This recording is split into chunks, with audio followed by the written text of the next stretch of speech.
gentlemen, I'm David Parkinson Frost, here with a rare departure from cybersecurity news.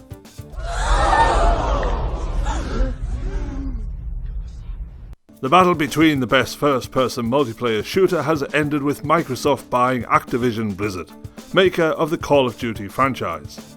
Halo fans and Call of Duty diehards will now live peacefully under the same roof, a first in the video game industry.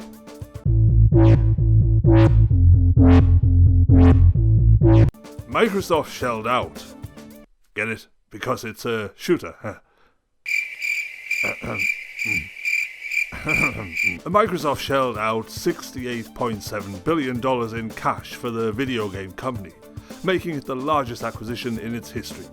Gamers are accustomed to playing all night with bottomless energy drinks, ergonomic chairs, and no interruptions.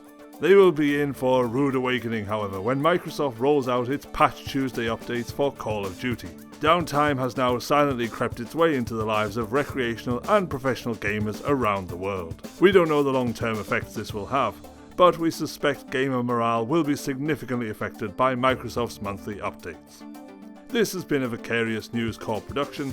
I'm David Parkinson Frost.